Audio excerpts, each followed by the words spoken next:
saya ada rekrut satu karyawan fresh graduate.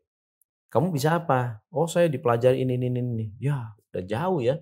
Kita udah nggak pakai lagi itu. Kita sekarang sudah harus masuknya kemana? Nah, masalah sekolah atau anak-anak yang keluar, nomor satu, mereka tidak lagi menggunakan teknologi yang praktikal. Banyak sekali yang tidak praktikal.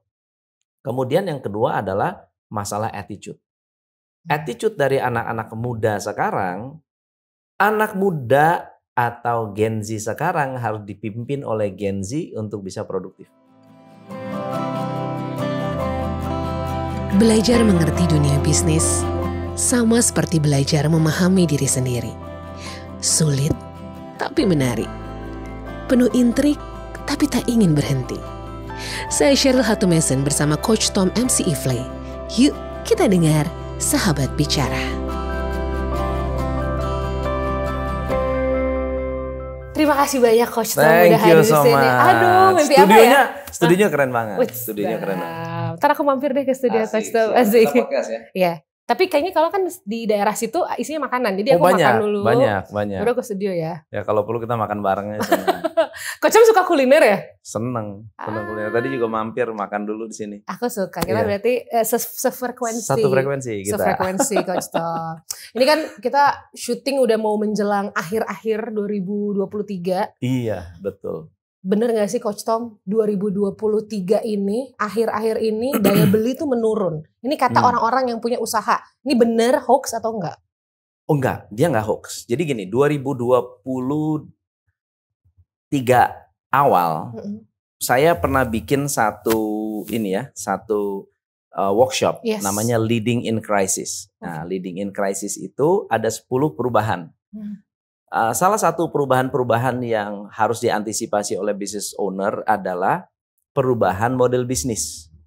Nah, shifting business model, memuaskan customer menjadi sulit, ya, tidak mudah. Lalu kemudian customer menjadi semakin self-aware. Menjadi self-aware. Nah, ini yang menyebabkan bukan daya belinya yang turun, tapi keputusan membelinya lebih hati-hati. Gara-gara pandemi. Nah, contoh, ketika kita berbicara soal business model, shifting business model, orang-orang yang dulu belanja rela naik motor jauh-jauh pergi ke Tanah Abang atau pergi ngopi gitu jauh-jauh siap. Ini mereka mulai ngapain ya, mendingan beli online aja. Itu si bisnis-bisnis yang tidak memiliki infrastruktur untuk jualan di online itu akan ketinggalan zaman. Contoh sederhana, saya baru undang salah satu pedagang pasar. Pedagang pasar di Bandung. Dia punya kios, dulunya itu kalau launching produk lewat WA atau lewat BBM, zaman dulu ada BlackBerry Messenger ya. BBM itu mereka sampai karung belum dibuka itu rebutan. Nungguin baju sampai sampai bener-bener rebutan, berantem. Nah, masa itu blank hilang sama sekali di tahun 2023. Karena marketnya sudah merasa nyaman beli di online. Nah, sampai offline store mereka tutup semua. Yang di pasar tutup, yang di rumah tutup, akhirnya rumah dipakai sebagai gudang aja. Nah, shifting business model ini kan terjadi nih. Banyak orang yang merasa, oh ya ternyata omsetnya turun. Kalau dia tidak lagi sewa, berarti yang terdampak bukan konsumen aja. Yang punya rumah pun kena dampak. Betul. Orang pikir itu daya beli. Enggak daya beli. Shifting business model. Gitu. Terus yang kedua, tadi cerita tentang customer tuh makin susah untuk dipuaskan. Sekarang ekspektasi si customer itu makin hari makin tinggi ya. Susah dipuaskan. Mereka punya ideologi sendiri. Misalnya contoh ya, saya ketemu dengan satu institusi startup yang jualan edukasi. Produk-produk edukasi. Kelas gitu berarti. Kelas, ya. Target marketnya oke lah, Gen Z, milenial. Yang diundang adalah CEO level 1, tier 1. Itu bisa orang yang ikut seminarnya atau ikut webinarnya bisa komplain. Padahal pendidikannya bagus, kelasnya bagus, settingnya bagus. Bisa komplain, oh kok begini, kok begitu, kok begini, kok begitu. Bener-bener susah banget dipuaskan. Dan yang jadi masalah adalah yang nggak puas itu zaman dulu ya. Zaman dulu itu kalau kita beli sesuatu dari mungkin 100 orang yang beli, 10 orang puas, yang ngomong 3, 4 gitu ya. Tapi kalau orang nggak puas, mungkin dia akan bicara ke 10 orang, 20 orang. Dan kalau sekarang bukan cuma ngomong, tapi sharing lewat sosial media. Dan itu dampaknya mengerikan. Itu yang akhirnya menyebabkan orang menjadi, jangan beli di situ deh, saya beli di sini aja. Jadi mereka lebih picky dalam transaksi. Jadi bukan daya belinya dalam tanda kutip turun. Ngerti Coach. Wah, struggling sekali jadi pengusaha sekarang. Sekarang pengusaha sangat sulit sekali untuk memutuskan bisnis model saya harus bagaimana. Bahkan dia harus punya atau bahkan menguji beberapa model bisnis. Cari yang terbaik. Nanti yang paling bagus baru itu yang dilanjutin gitu. Berarti ini kayak post pandemic situation deh. Iya. Wow. Kemarin Coach Tom sempet tuh heboh ramai kontennya yang soal TikTok. Kalau nggak salah juga mendapat wejangan-wejangan dari pemerintah. Iya, akhirnya kita diundang juga, diajak ngobrol ya, tolong dong bantuin pemerintah. Jangan terlalu keras gitu ya. Nah ini juga kadang-kadang, ini kita bicara soal TikTok. Pemerintah itu tidak tepat memutuskan untuk menutup TikTok. Tidak tepat. Why? Ini hanya memperlambat aja transformasi dan perubahan yang actual akan terjadi. Karena narasinya salah. Kalau narasinya adalah misalnya, kita punya garment mulai pada tutup. Itu bukan karena TikTok. Atau Tanah Abang sepi karena online. Itu bukan karena TikTok. TikTok itu dampaknya cuma 9%. Pembelian transaksi hanya 9% dari seluruh e-commerce. Visitornya banyak.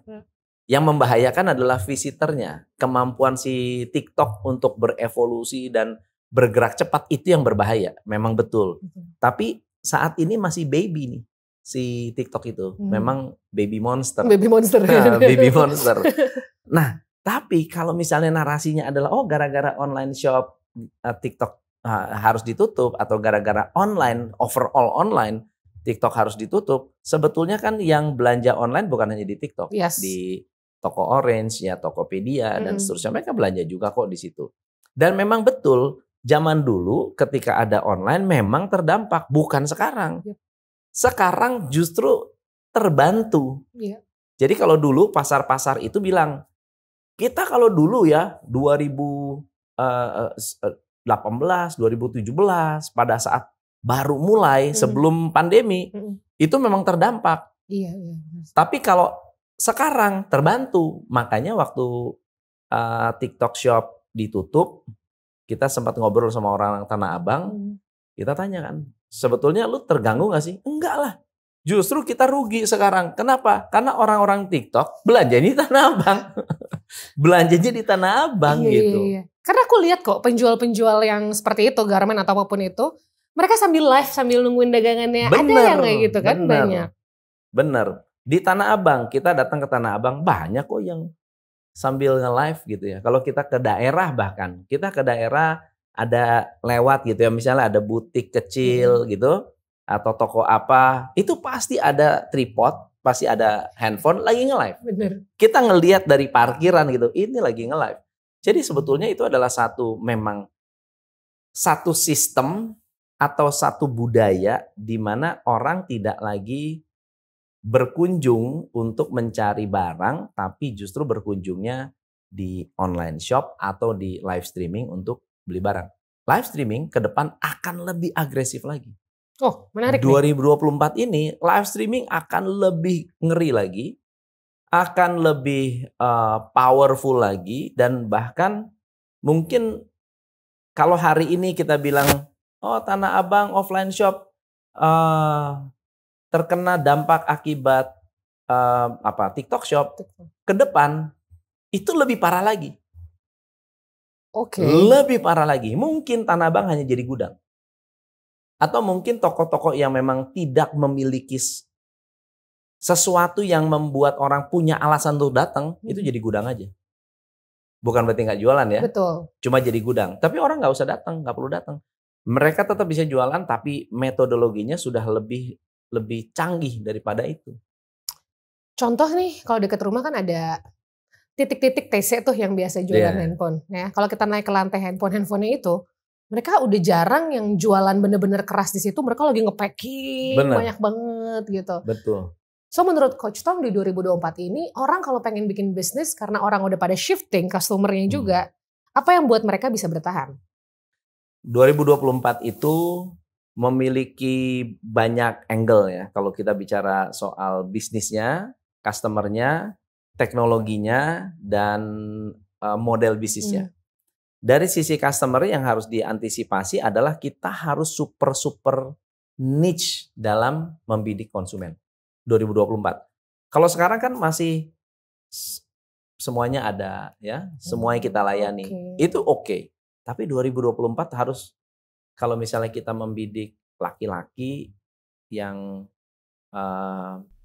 muslim, detail ya, pakai baju top atau pakai jubah gitu kan, itu menjadi spesifik.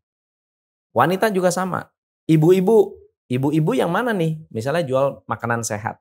Makanan sehat ini mau bidik siapa? Mau bidik ibunya usia berapa? Ibu yang muda atau ibu yang lebih tua ya, umur 45, 40 yang lebih memiliki pengaruh terhadap keluarga, atau justru ibu-ibu yang mau pakai untuk sendiri. Itu dua hal yang berbeda dan harus benar-benar tajam, benar-benar niche.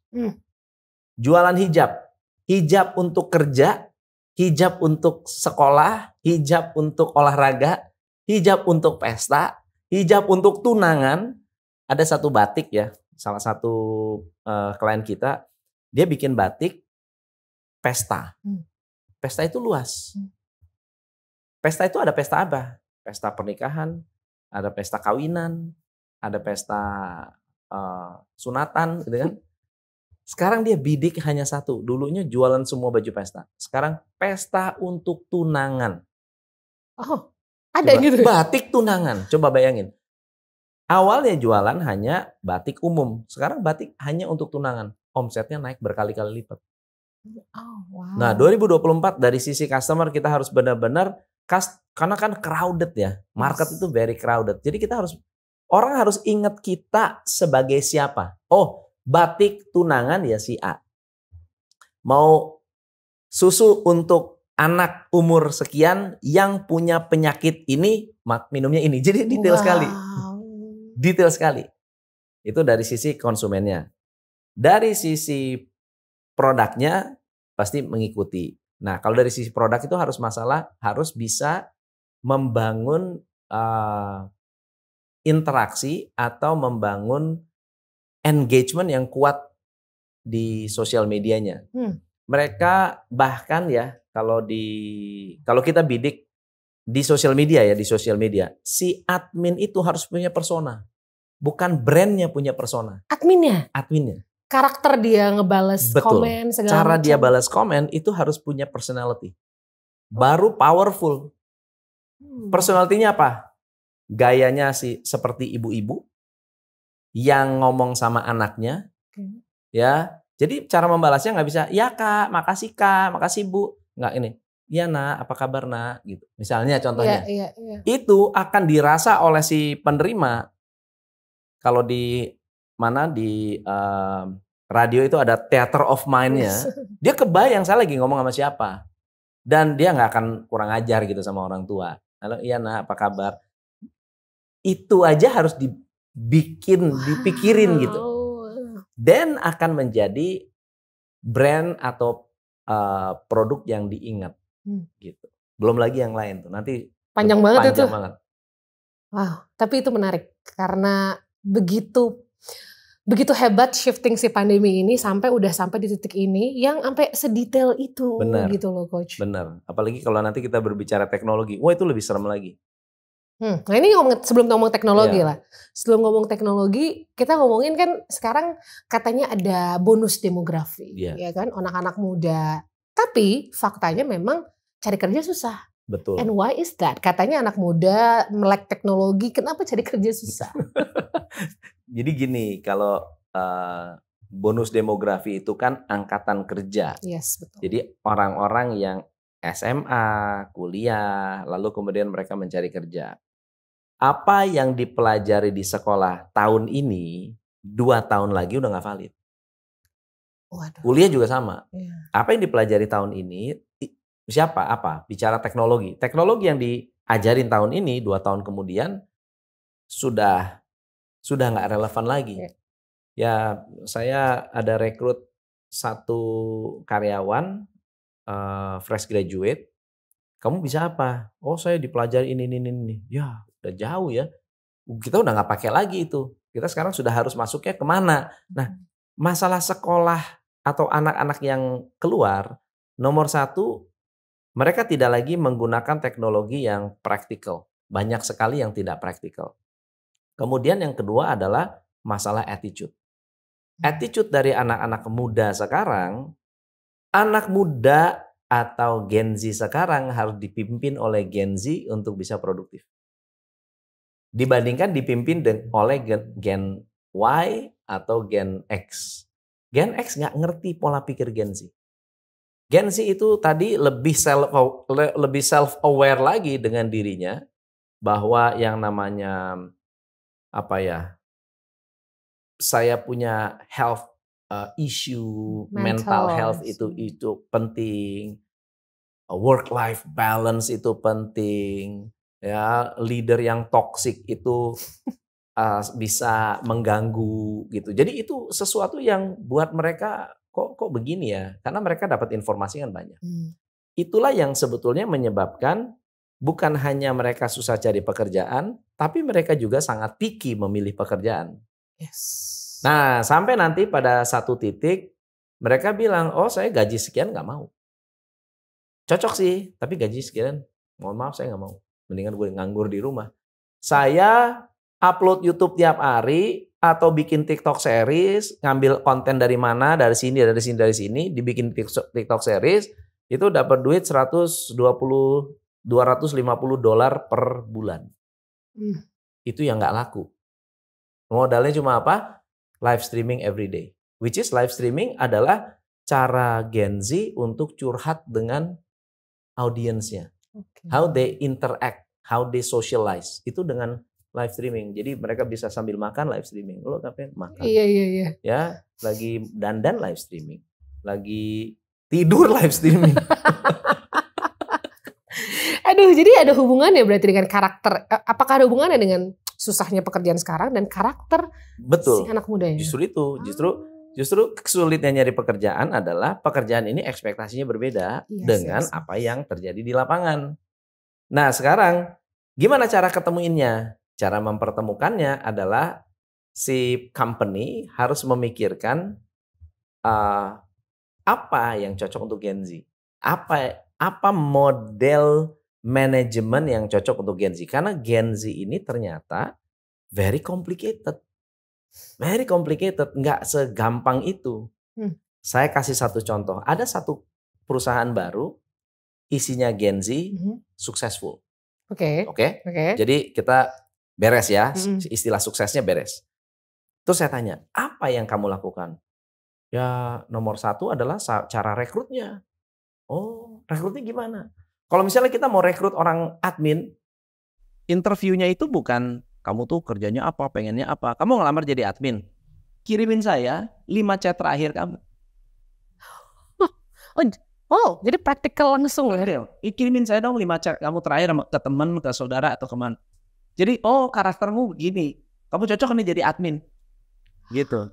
Gaya ngomong lu gimana? Berbunga-bunga, pakai emoticon, pakai ekspresi atau datar-datar aja, ini cocok nggak cocoknya. Oh gitu. Terus gimana lagi? Kalau kamu misal, terus cara kita ngelola, semua harus jelas. Gen Z itu. Semua harus jelas. Aturan harus jelas. Reward and punishment harus jelas. Nggak boleh tuh berubah-berubah. Oke. Sementara dunia sekarang nggak ada yang statis. Si Gen Z itu harus dikasih kerjaan yang kamu kerjaannya begini, awalnya begini, akhirnya begini, hasilnya begini, saya mau lihat seperti itu. Tapi di luar itu dia harus dikasih kebebasan. Mau kerja di rumah mau ini mau itu. Lalu Gen Z juga harus dimengerti. Misalnya, Sheryl kalau stres kena apa? Stres. Kalau kena apa jadi stres? Oh, saya kalau bau teh itu jadi stres. Oke. Mental health juga itu. Iya, oke. Oh, gue kalau misalnya datang ke sini misalnya macet-macet saya stres. Terus harus dicari cure-nya. Terus kalau lu melepas stres mesti gimana? Misalnya, ya saya mesti jalan muter-muter lah. Jalan-jalan. Jadi kalau ada orang stres harus ditanya, oh ini orang stresnya gara-gara ngebawain teh green tea gitu kan ya. Habis itu oke, treatment dia harus jalan-jalan. Lu lagi stres, udah lu jalan-jalan deh. Jalan-jalan deh gitu. Dan mereka harus diberi pekerjaan atau diberi pekerjaan yang sifatnya lebih variatif. Dalam arti tempat kerja yang variatif. Kadang-kadang boleh nih kita kerja di luar kantor, kerja di kafe bareng-bareng, kerja di mana, itu akan membuat dia happy, gitu.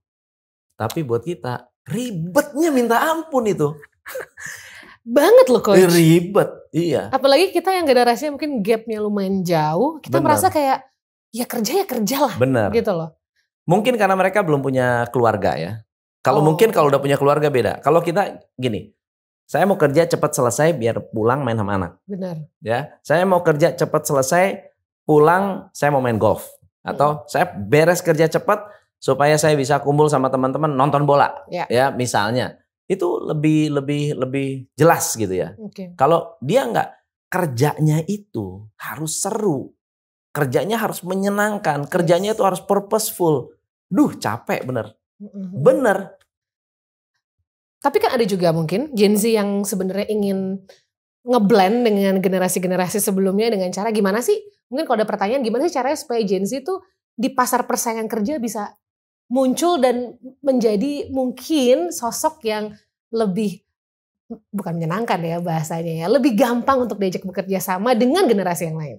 Ya memang nggak bisa satu arah ya. Nggak bisa Gen Z mengerti, kalau Gen Z berusaha untuk mengerti Pak Prabowo, betul ya?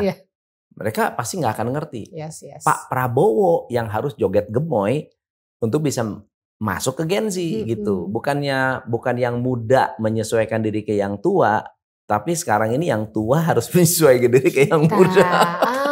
Benar Yang waras harus ngalah gitu kan. Tapi luar biasa. Tapi kalau ngomongin Gen Z, mereka itu adalah generasi yang exceptional menurut aku. Cerdas. Banget. Dan mereka sangat melek teknologi dan inovasi. Nah ini ngomongin soal teknologi ke depan gitu Coach. Akan se-nightmare apa nih kita? Karena aku udah mulai ada satu radio yang sekarang mereka punya radio host dengan AI. Iya. Live streamer pakai AI. Terus sekarang sudah bisa nyari duit tanpa sentuhan manusia. Dalam arti nggak perlu kita take vokal kita nyari bikin skripnya pakai AI. Videonya pakai AI, voice overnya pakai AI, editingnya pakai AI, semuanya pakai AI. Jadi nggak butuh sentuhan real human untuk berada di dalam video itu dan akhirnya bisa berhasil juga. Nah ini kita butuh support Gen Z karena mereka lebih native dengan teknologi dan mereka juga misalnya contoh cara mereka berpikir marketing itu beda banget dengan cara kita berpikir marketing. Gimana tuh Coach?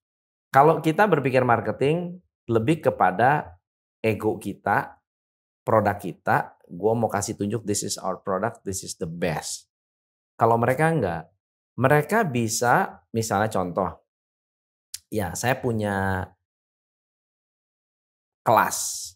Lalu kemudian saya mau iklan. Cara saya iklan mungkin kalau ke Gen Z atau cara Gen Z memasarkan, dia akan mencari influencer.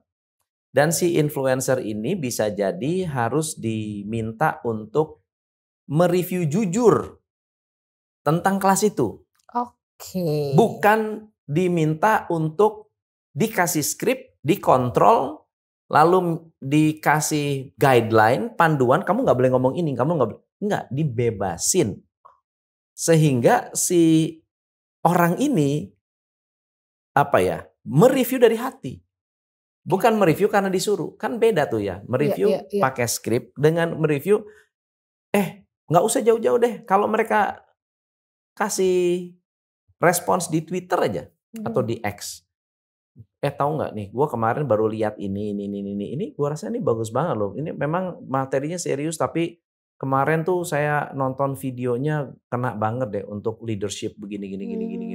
Ya kalian kalau mau cari boleh deh rekomen ini, coba deh, gue apa gue doang ya, gitu kan?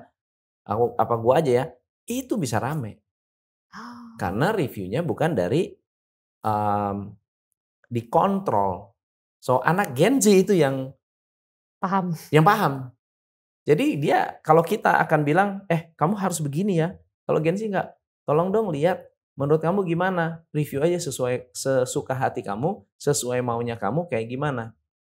TikTok juga sama. Mereka datang kemana, mereka bisa bikin voice over, bisa, pokoknya keren lah. Akhirnya jadi keren gitu. Iya. Setuju aku. Iya. Berarti mereka sangat terima dengan, mereka membiarkan diri jadi open book nih, ibaratnya produk gitu ya. Betul. Oke. Tapi menarik. Nah ini kalau ngomongin masalah tadi AI gitu Coach. Berarti kita sebagai seorang person, sebagai seorang manusia yang diberi akal, budi, pikiran, gimana caranya AI itu is not our enemy. Berarti kan kita mesti punya kreativitas, inovasi. Yeah. Apa hal yang dibutuhkan untuk bisa joining team with the AI? Nah, jadi AI itu secara nature dia adalah produk masa lalu. Karena dia hanya bisa berpikir kalau ada informasi di masa lalu. True. So jadi data-data itu dia akan compile, lalu kemudian kalau ChatGPT aja ditanya semua yang setelah 2021 dia belum bisa jawab. Yeah. Manusia bisa, kita itu kreatif. Kita harus membuat AI sebagai enabler, bukan sebagai musuh. Yeah. Jadi pekerjaan tuh nggak akan hilang, pekerjaan hanya berubah aja. Karyawan jangan dikurangin, karyawan jangan dipecat-pecatin satu-satu, tapi karyawan harus di-encourage untuk menggunakan AI. Tim saya sekarang sudah mulai kalau bisa editing pakai AI, kalau bisa walaupun dia harus ada teknologi tambahan. Iya.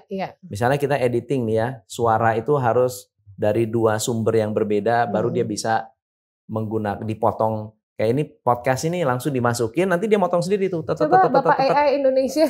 Nah, dipotong-potong satu-satu gitu. Oh, keren loh. Jadi cepet banget. Daripada kita memaksakan diri untuk menggunakan resources kita yang kalau ngedit panjang lama manusia bisa ngantuk ya kan, dengan suruh AI. Yes. Nah, manusia yang menyempurnakan.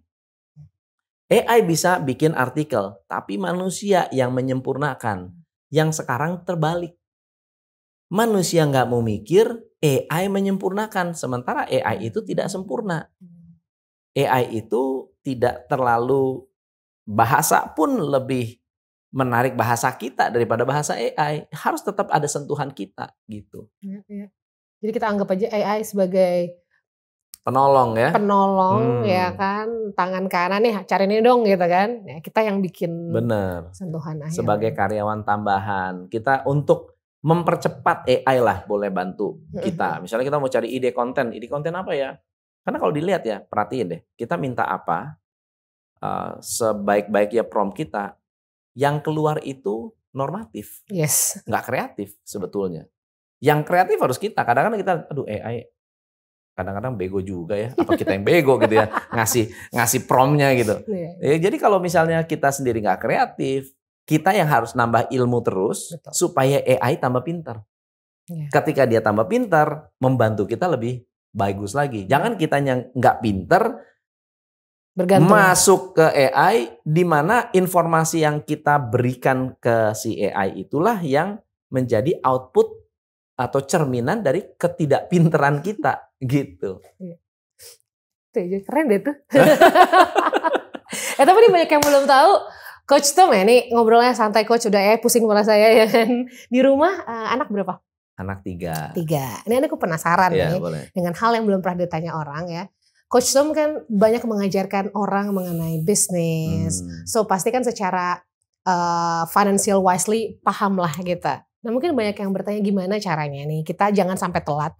Karena kita ingin memutus yang namanya sandwich generation di generasi ini. Gimana cara simple atau memperkenalkan financial practical studies gitu ke anak-anak. Gimana cara yang Coach Tom lakuin di rumah? Jadi nomor 1 adalah saya harus ngasih contoh baca buku. Nice. Saya harus ngasih contoh baca buku. Jadi saya ini orangnya senang baca walaupun lagi ngantuk atau nggak bisa baca. Nggak bisa konsen tapi saya pura-pura baca. Jadi anak-anak saya nyontoh, oh papa baca. Jadi baca. Anak-anak saya senang baca semua.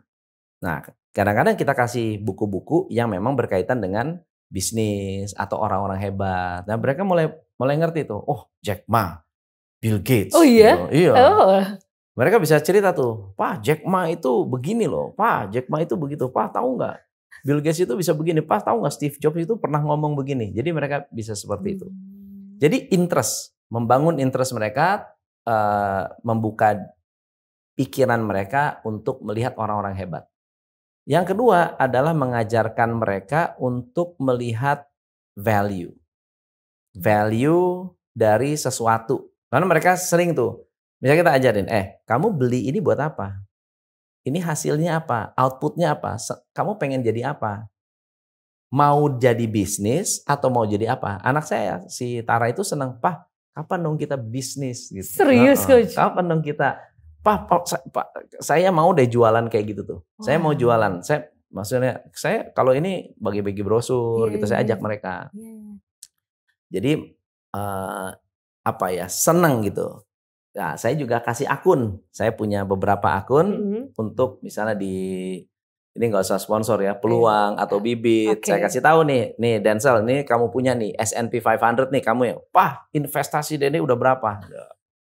Nih S&P 500 nih, kamu duit tabung di sini. Kalau si Selin saya kasih emas, nih kamu investasi di emas. Kalau Tara reksadana nih, reksadana. Nanti cari tahu sendiri deh tuh. Nah itu satu. Terus yang kedua mereka juga harus nabung. Mereka harus secara fisik itu nabung, naruh uang, Jadi celengan ayam masih? Celengan, ya. Ini mereka baru bongkar celengan karena udah penuh banget. Udah penuh banget. Berapa ya? 7 juta kali ya. Oh ya, wah menarik. Jadi dari kecil sih. Dari kecil, nabung. Kadang-kadang mereka mencuri juga uang di mobil. Ambil buat masuk situ ya. Iya, mereka kadang-kadang mencuri uang di mobil, masukin ke celengan. Tapi itu sesuatu yang menurut saya positif dan mereka lakukan. Bahkan sampai mereka kadang-kadang bisa bilang, Ma, nanti udah biarin nanti Selin aja yang bayar. Woi lah, karena punya tabungan, dia belum tahu nilai. Nah, jadi mengajarkan itu menurut saya penting untuk melihat value dan menciptakan akumulasi. Karena hidup itu adalah permainan akumulasi. Akumulasi teman, akumulasi pengetahuan, akumulasi ilmu ya, ilmu pengetahuan, akumulasi network, akumulasi pengalaman, akumulasi kebaikan, itu permainan akumulasi. Jadi kalau mereka sudah terbiasa mengakumulasi uang, mengakumulasi ilmu, mengakumulasi pengetahuan, itu mereka nantinya akan kita kasih bekal dikit-dikit lah ke mereka. Jadi dibikin fun, dibikin menjadi sesuatu yang dilakuin daily ya. Iya. Enggak terlalu berat itu kasih tahu investasi emas. Enggak juga. Ya iseng-iseng aja sekali-sekali. Kasih tunjuk nih kamu punya nih. Wah, kadang nanya, "Wah, Dede udah berapa?" Nanya, "Naik berapa? Udah sekian persen." Lagi turun nih, lagi rugi kita. Gitu. Bisa gitu ya. Iya. Mungkin perlu dicoba guys di rumah.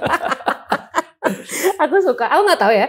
Selalu kalau ada yang datang ke Sahabat Bicara dan sudah berkeluarga, aku suka bertanya soal parenting style karena setiap orang pasti ada cara dan cara-caranya mereka tuh kadang-kadang bisa buat inspirasi kita. Yeah. Kalau di rumah Coach Tom apa yang paling menjadi value as your family gitu loh, in your family I mean. Value yang pertama kalau di rumah hormat ya, harus hormat orang tua, harus hormat sama mbak di rumah. Anak-anak saya itu sangat hormat dengan pembantu rumah tangga. Ya, jadi mereka itu nggak pernah tuh nyuruh-nyuruh, teriak-teriak atau apa. Kalau mereka minta tolong sesuatu, minta tolong. Terus kalau diterima, terima kasih ya Mbak. Jadi seneng untuk bisa nolong, mereka juga seneng dan mereka jadi disayang gitu. Nah, itu yang pertama. Yang kedua adalah saya menanamkan value never quit. Nggak boleh berhenti. Nggak boleh berhenti, never quit. Jadi seringkali kita lihat attitude mereka, kita koreksi cepet gitu. Kalau misalnya, wah Cece mau gini, wah kayak nggak bisa. Saya bilang, nih lu harus never quit. This is never quit, diulang-ulang. Never quit, never quit, never quit, never quit. Confident, never quit. Itu yang harus ditanamin. Yang berikutnya adalah belajar harus happy. Kalau nggak happy nggak usah belajar. Kenapa? Karena kalau kita paksa mereka, waktu awal-awal memang kita push. Namanya orang tua ya, kita ngajarin matematika itu bisa stres kan. Betul. Tapi saya sempet ini turning point juga waktu ngajarin anak yang nggak nyangkut. Ini kurang-kurang gimana, sampai saya belajar di YouTube gimana cara ngajarin anak kurang-kurangan gitu ya. Kurang-kurangan gimana ya. Tapi sampai satu titik si anak ini bisa nulis sambil nangis gitu. Wah, ini bahaya nih. Saya bilang udah, kita harus switch berbeda, cara berbeda. Gimana caranya? Oke, kita harus happy dulu, baru belajar. Nggak happy, udah nggak usah belajar. Dan itu terus menerus kita didik supaya saat belajar dia happy, saat belajar. Dan itu saya dari kecil. Maksudnya dari mereka kecil, mereka harus benar-benar happy. Nggak boleh stres. Belajar tuh nggak boleh stres. Karena sekarang aja, maksudnya yang ringan aja udah stres, gimana yang berat gitu. Yes. Sekolah yang nanti lebih rumit aja bisa jadi mereka ya bisa menyerah di tengah jalan. Gitu. Jadi komitmen, confident, salah nggak apa-apa, tapi harus happy. Itu yang kita didik. Saya didik terus di tiga-tiganya. Kuncinya ya? Ya bersyukurlah tiga-tiganya itu lebih pinter dari saya lah sekolahnya, udah pasti. Masa sih Coach Tom gak pinter bisa ngomong segitu panjang nge-coaching orang? Sekolahnya udah pasti lebih pinter. Semuanya tiga-tiganya itu masuk straight A students. Oh iya, mereka suka belajar. Akademis banget gak anaknya? Atau ada yang lebih seneng yang gak non-akademis? Kan ada tuh yang pinter non-akademis. Ini cukup menarik karena yang laki, anak saya kan kembar nih. Cewek cowok, iya. Si Denzel Selin. Denzel ini orangnya akademis dan seneng ngobrol, seneng public speakingnya bagus. Ya. Public speakingnya bagus. Selin itu akademis juga dan seneng art, seneng seni. Kalau si Tara dulu seneng dance, dia kalau soal joget-joget dia seneng. Tapi akademis juga pintar juga. Tiga-tiganya secara akademis oke lah. Senang belajar, ya bukan senang belajar, dipaksa belajar, dan secara akademis cukup bagus, tapi minatnya beda. Yang satu ke olahraga, yang satu ke art, yang satu ke dance. Dance ya. Biasanya kalau kepintaran itu menurun dari mama. Bisa jadi, benar, makanya. Untung kepintaran dari mama, jangan dari saya lah.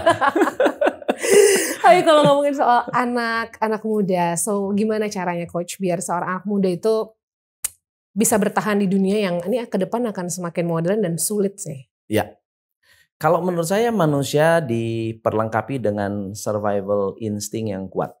Jadi selama kita tidak menjadi orang yang kaku, kita bisa beradaptasi dan bisa mendapatkan hasil yang bagus. Kalau nggak percaya, lihat di pandemi. Coba, semua akses untuk berbisnis itu ditutup kan? Yes. Ya ketemu orang nggak bisa, ya buka toko nggak bisa, mau mau menjalankan bisnis itu tidak, mau impor nggak bisa, mau ekspor nggak bisa. Itu semua banyak ditutup. Jadi gimana cara kita bisa survive ya? Kita bisa survive hanya kalau kita tidak terpaku dengan masa lalu kita. Jadi harus mau membuka diri, harus mau mencoba sesuatu yang baru dan harus mau salah gitu. Ya. Kita waktu pandemi sempat jualan masker, sempat jualan keripik-keripik, beli dari Bandung Oh gitu iya? ya, dibungkus-bungkus. Ya sempat jualan tapi saya pikir daripada dijual mendingan gue bagi-bagi aja. Iya. Akhirnya dibagi-bagi karena prinsip berbisnis di masa pandemi beda dengan prinsip after pandemi. Oke. Bedanya? Beda. Jadi waktu pandemi kan saya bisnisnya turun. Yes. Lalu kemudian kita harus cari cara untuk bisa survive, terus ketemu tuh caranya. Jadi kita sempat turun 80%, tapi terus meningkat 4 kali lipat penjualannya. Bounce back-nya 4 kali lipat. Bounce back-nya hanya dalam waktu 1 bulan. Jadi April itu ngedrop 80%, Mei itu sudah naik 4 kali lipat. Nah, apa yang dilakukan itu bukan actionnya, tapi filosofi bisnis, filosofi berpikirnya yang dirubah. Baru saya berani bikin konten, baru saya berani sharing ke masyarakat. Mungkin ini jarang, nggak pernah disampaikan, tapi di masa itu saya bilang begini, kita manusia itu punya 3 cara menghandle uang. 1, yang merasa uang itu seperti api. Begitu dipegang habis, pegang habis. Nah itu 1. Ini susah nih berkembang. Yang kedua adalah uang seperti air. Yaitu mereka berada di dalam aliran sungai. Duitnya itu ngalir. Dia berada di aliran di mana uang itu lewat. Ya itu bagus tuh. Jadi mereka akan selalu mencari di mana sumber duit nih. Nah yang ketiga adalah yang merasa uang itu seperti udara. Di mana dia bernapas di situ ada duit. Nah itu kalian harus milih. Mau yang pertama, kedua, atau yang ketiga. Kalau uang panas ya lu duitnya habis terus. Tapi kalau mau cari aliran uang, misalnya, saya mau nyari aliran uang ada di mana? Berarti kita harus tahu bahwa kita berada di tempat di mana uang itu mengalir. Terus gimana caranya? Setiap hari harus terima uang baru. Setiap hari. Hari ini terima uang baru nggak? Mau. Kan gini ya, kalau saya taunya dari mana bahwa saya berada di aliran sungai, ya kaki saya harus basah. Ya. Betul nggak ya? Betul. Saya harus bisa nyentuh air. Itu sama. Kalaupun uangnya cuma 1.000 perak, tapi ini uang baru. Bukan uang baru brand new ya. Source yang baru berarti. Source baru, dari transaksi baru, dari customer yang baru. Pokoknya ini ada uang masuk, hari ini ada uang masuk. Setiap hari harus ada. Kalau enggak, lu mesti cari. Supaya kita tidak kering. Kan berarti kalau saya menjauh dari aliran itu, berarti kan saya kekeringan. Duitnya nggak masuk. 2 hari nggak terima uang, itu udah bahaya. Gitu. Jadi mau jadi tukang parkir kayak terima duit, udah selesai tuh hari itu. Saya bilang gitu. Nah diajarin tuh, harus begitu. Anak buah saya juga begitu, tim saya harus begitu. Tiap hari lu mesti berada di aliran sungai. Mau jualan buku harga 50.000, jual buku harga 20.000. Apapun itu harus ada uang masuk setiap hari. Walaupun kecil, tapi kita berada di dalam aliran. Walaupun airnya dikit, tapi kita berada di aliran sungai. Nah sebagai leader, kita harus merasa uang itu seperti udara. Yaitu kita nggak bisa merasa bahwa kekurangan uang. Kenapa? Selama masih ada udara berarti kita dikelilingi oleh uang. Yang masalah adalah apakah kita merasa berkelimpahan atau enggak. Jadi saya napas sekarang nih, di sini ada duit nih. Gitu. Di sini ada sesuatu yang bisa saya lakukan untuk bisa jadi duit. Ya, saya keluar, di sini ada duit. Jadi gitu, cara berpikirnya seperti itu. Jadi dia tidak pernah kehilangan kesempatan untuk menciptakan sesuatu yang bermanfaat. Gitu. Saya ada di rumah, oke, nggak bisa keluar. Di sini ada duit. Ya, di mana saya bernapas, di situ ada uang. Ada apa? Ada komputer, ada buku. Buku bisa jadi duit nggak? Ya, meja saya bisa jadi uang nggak? Bukan dijual ya, tapi dimanfaatkan. Gimana caranya supaya bisa jadi duit? Komputer saya bisa jadi uang nggak? Itu yang kita harus ciptakan as a leader. Gitu. That's what save your business. That's what save my business. Dan itu yang saya juga ceritain ke teman-teman. Dan banyak yang terbantu juga pada saat pandemi. Benar. Nah, after pandemi udah nggak bisa gitu. Malah harus lebih fokus. After pandemi kita harus fokus. Kita udah tahu bikin konten, ya nggak boleh berhenti bikin konten. Harus fokus bikin konten sampai konten itu menghasilkan gitu. Terima kasih semangatnya Coach. Tunggu, sebelum selesai ya, karena Coach Tom itu sibuk. Berarti apa yang harus kita antisipasi di tahun 2024 ini? 2024 nomor 1, kita perlu mengantisipasi bahwa akan terjadi multiple pressure. Tekanan itu akan bertubi-tubi karena perubahannya unexpected. Kita nggak pernah tahu apakah akan ada the next pandemi. Kita nggak tahu akan ada perang lagi atau tidak. Kita nggak tahu Pilpres ini akan menciptakan polarisasi atau akan mempersatukan. Who knows? Kita nggak pernah tahu. Tapi kita harus menyadari bahwa 2024 akan menjadi tahun yang sangat-sangat tough untuk semua bisnis. Bisnis media, bisnis pendidikan, bisnis retail, itu akan menjadi sangat-sangat tough. Yang bisa menyelamatkan bisnis adalah our customers. Jadi sejauh mana kita mengerti kebutuhan mereka, sejauh mana kita dekat dengan mereka, dan sejauh mana kita betul-betul care dan peduli dengan needs and wants-nya dari customer, itu yang akan menyelamatkan kita ke depannya. So we need to give an extra effort, extra service ke mereka. Extra understanding tentang kebutuhan customer. Itu yang harus dibangun 2024. Oke. Wow, thank you so much. Tapi mudah-mudahan 2024 nggak ada perang-perang lagi. There's no more pandemic. Dan yang paling penting 2024 kita sama-sama cuan dan sukses, Coach. Cuan, dahsyat.